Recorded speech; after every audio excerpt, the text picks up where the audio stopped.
The federal government is insisting that the deregulation of the downstream sector has come to stay. Speaking after an emergency Federal Executive Council meeting, government asked the Nigeria Labour Congress not to inflict further pains on Nigerians by calling them out for protest. The council says it will expedite action on the renovation and rehabilitation of the Nigerian railways in Lagos and Kano, Port Harcourt, through the northeast and north central to ensure that full mass transit is returned in the country. Also, the president has directed that salaries be paid on the 20th of the month to workers and that lingering debts owed to contractors should be quickly processed to stabilize public works to address some of the discomforts the Nigerian citizens are facing. The council directed all ministries, departments and agencies to offer job opportunities to unemployed Nigerians. The Federal Executive Council says it will, in the next 1 week, provide 1,600 diesel engine buses to all the major cities in the country to alleviate the pains of the Nigerian masses following the removal of subsidy on petrol.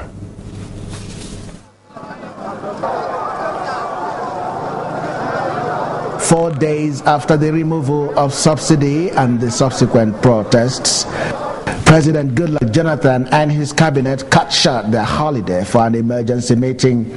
They itemized what to do to alleviate the sudden suffering of the people.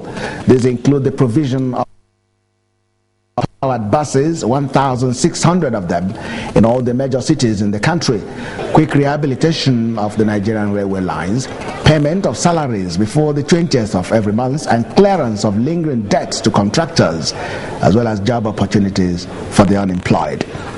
The council says it will ensure the implementation of the subsidy reinvestment as soon as the board is inaugurated. But it's not the first time Nigerians have seen government provide mass transit services. Nigerians will wonder what difference this one will make. The ministers of transportation and trade and investment explain. As I speak, there are about 1,600 buses on their way. We will have, someone said you will not have those buses for 7 months. That's not true. We'll have that number by Monday. So it's not that we're not going to wait. We're not asking people to wait for 6 months, 8 months, 9 months. No, we are aware of the pain and the hurt that Nigerians are going through, and we're doing everything we can. And I said it, and I repeat it: we will do everything we can to reduce that pain. Of course, we all know and appreciate the pressure on our roads, and therefore we really need to diversify. And that is why the government is committed to revitalizing our railway system. While the Federal Executive Council was meeting, the Nigeria Labour Congress and its affiliates have threatened to shut down the country. But Council makes an appeal. It will be of greater harm to the people of Nigeria for Labour to continue with a threat to strike, in spite of the continuing discussion, dialogue, and the measures we are taking to ameliorate the pains that our citizens are going through now.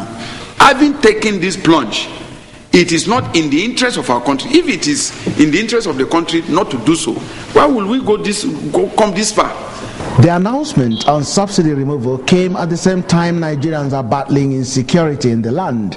A group was said to have issued a warning to Christians to leave the northern part of the country for unknown reasons.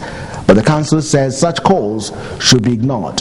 What is going on in Nigeria is simply the activities of terror groups, and therefore the citizens of Nigeria must know that this administration is determined, committed, and will continue to press ahead to ensure public safety and the defeat of this terror.